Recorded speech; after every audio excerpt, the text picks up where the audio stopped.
Bonjour et bienvenue dans ce troisième tutoriel consacré à Security Center 9. Après avoir vu les stratégies et les différentes tâches, intéressons-nous maintenant à l'aspect déploiement. Dans la précédente vidéo, nous avons déplacé les machines détectées dans les groupes Kaspersky. Comme vous pouvez le constater, deux symboles apparaissent sur la ligne correspondant à chaque machine.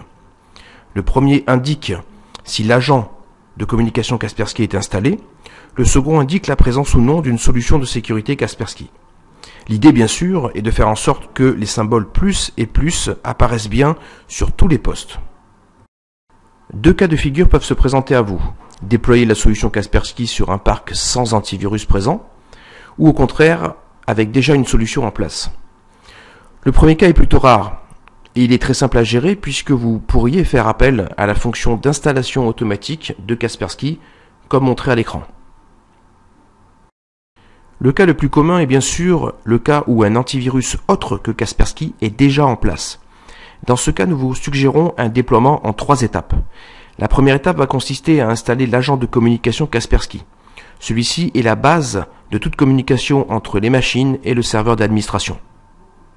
La création d'une tâche est relativement aisée grâce aux nombreux assistants.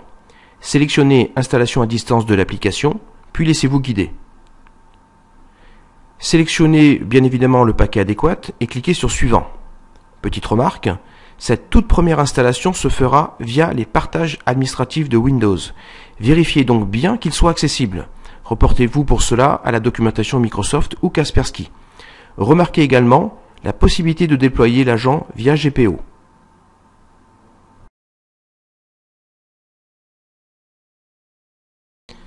L'agent n'étant pas un antivirus, il n'est évidemment pas nécessaire de redémarrer.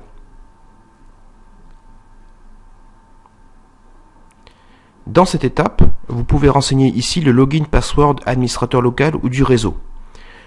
Notez qu'une fois l'agent installé, il s'occupera de toutes les communications entre la solution Endpoint et le serveur d'administration Kaspersky. Il ne sera donc plus nécessaire de rentrer ces login passwords.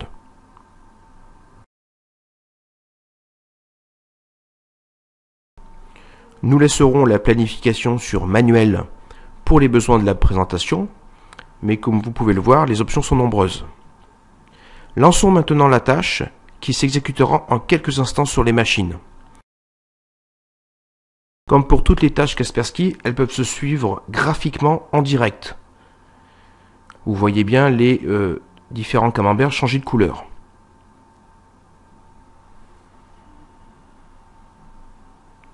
Si nous retournons dans les différents groupes, nous pouvons voir ici, en effet, que le premier plus est en place, donc l'agent est bien installé.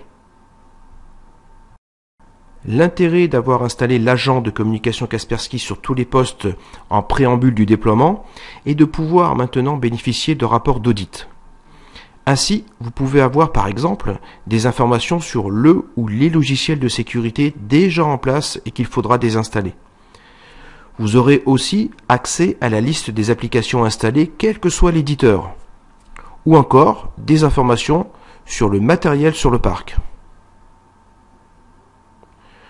Pour information, toutes ces données sont aussi visualisables de façon individuelle, poste par poste.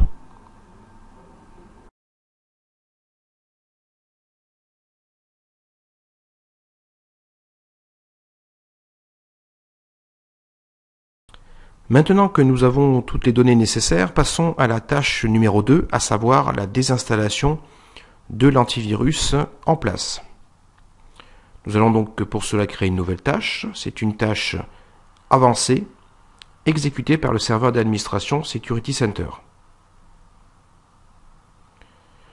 Petit aparté sur cette tâche, la console est capable bien évidemment de désinstaller des produits Kaspersky sans laisser de traces, mais beaucoup plus rare, elle est capable de désinstaller toute application Windows à partir du moment où les informations sont accessibles depuis la base de registre. Alors bien évidemment, ce qui nous intéresse ici est le bouton intermédiaire. Comme vous pouvez le constater, la liste est plutôt exhaustive et en constante évolution. Pour les besoins de la démonstration, nous choisirons la désinstallation de Clamwin.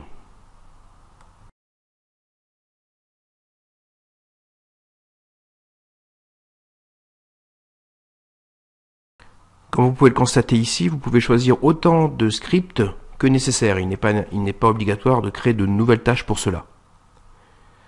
Un mot sur le redémarrage. Selon l'éditeur, le redémarrage est obligatoire ou non. En cas de doute, nous vous conseillons de tester sur une machine ou de demander le reboot à l'utilisateur si la migration se fait en pleine journée.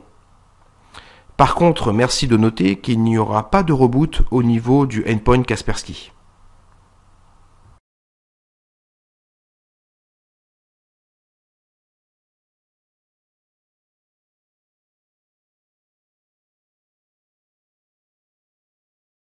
Comme précisé plus haut, il n'y aura pas de login password nécessaire de préciser ici, puisque l'agent est déjà installé. Reste la planification, encore une fois nous la laissons sur manuel pour les besoins de la démonstration. La tâche numéro 2 est prête. Passons immédiatement à la troisième et dernière tâche, à savoir l'installation de Kaspersky Endpoint Security 8.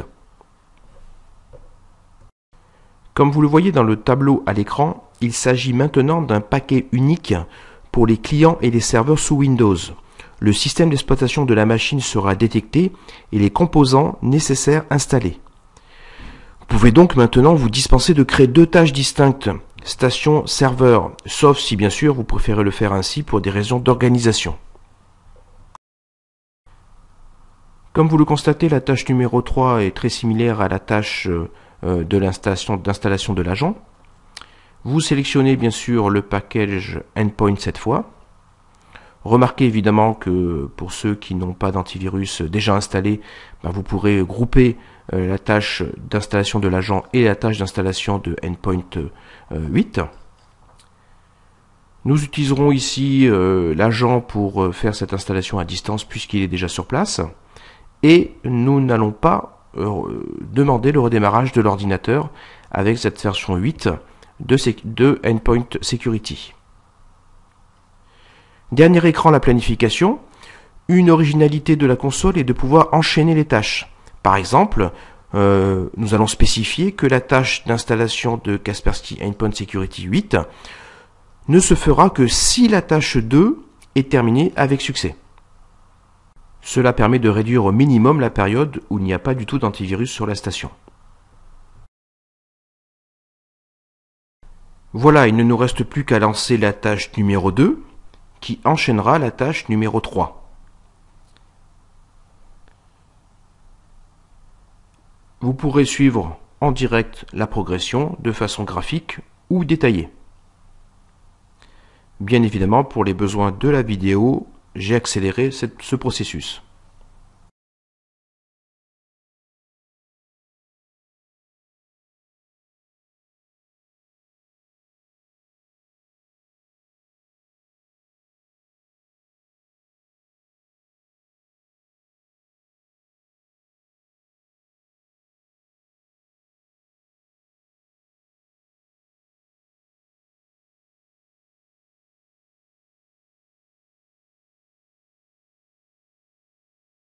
Un mot sur une fonction importante, la création de paquets autonomes. Cela vous permet de déléguer toute la partie installation de l'agent et de Kaspersky Endpoint Security 8 à l'utilisateur. Dans le cas, par exemple, d'un utilisateur distant, télétravailleur, nomade, etc. Rendez-vous pour cela dans la partie stockage paquet d'installation. Et grâce au clic droit de la souris, utilisez la fonction créer un paquet d'installation autonome. Laissez-vous guider par l'assistant. Comme vous pouvez le constater, par exemple à cet endroit ici, vous pouvez même spécifier un déplacement automatique dans un groupe spécifique. Ici le groupe portable. Et ensuite, l'assistant génère l'exécutable que l'utilisateur pourra lancer directement depuis son poste. À vous de lui faire passer ce paquet via différentes méthodes, clé USB, serveur FTP, serveur HTTP, etc. Nous verrons notamment dans une autre vidéo que cette fonction peut être couplée avec la console web de supervision, qui est une nouveauté de Kaspersky Security Center 9. Alors comme vous le constatez côté utilisateur, qu'est-ce qui va se passer après un double clic? J'ai tout simplement besoin de cliquer sur le bouton commencer l'installation et tout le reste se fera de façon totalement automatique sans intervention de l'utilisateur.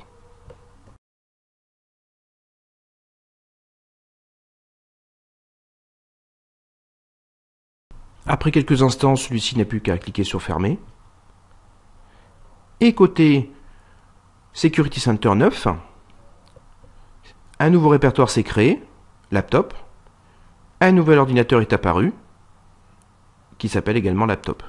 Et je vois bien les symboles ++ au niveau de cette machine. Pour terminer ce troisième guide de démarrage, quelques informations sur les rapports et notifications. Vous y trouverez bien sûr des statistiques en temps réel disponibles dans cet onglet. Il offre de plus l'avantage d'être totalement interactif. Vous pourrez les customiser à loisir ou en rajouter de nouveaux. Viennent ensuite les rapports, dont le principal intérêt est d'être envoyable par email à des fréquences données. Un simple clic droit et l'assistant se charge de tout. L'adresse email ayant d'ailleurs été renseignée à l'installation de Security Center 9, reportez-vous à la vidéo numéro 1.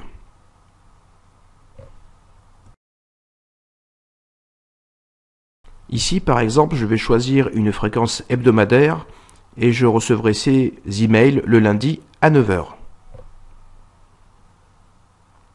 Vous pouvez bien évidemment créer de nouveaux rapports sans limite, et sur de nouveaux sujets ou sur des groupes spécifiques. Enfin, les notifications. C'est un outil très puissant. Cela vous permet de sortir des informations de la console pour les envoyer sur une adresse email accessible depuis un smartphone par exemple. La liste des notifications est extrêmement complète et il suffit de double-cliquer sur un événement pour le demander par email.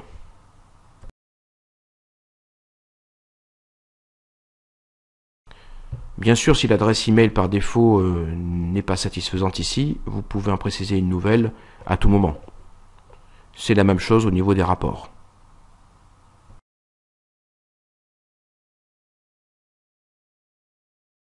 À noter également un très puissant système de requêtes, vous permettant de créer des requêtes sur des sujets divers et variés.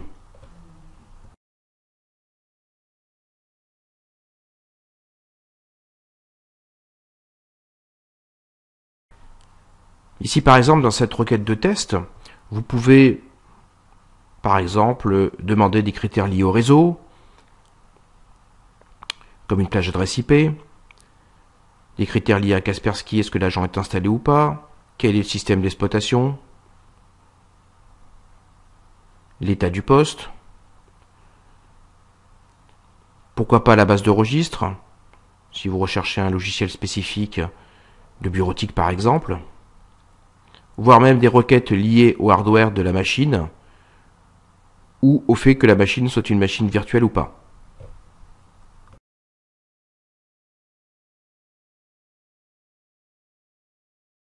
Tout cela vous donnera une requête accessible de façon instantanée. Et bien sûr, vous trouverez tous les événements enregistrés et classés par importance.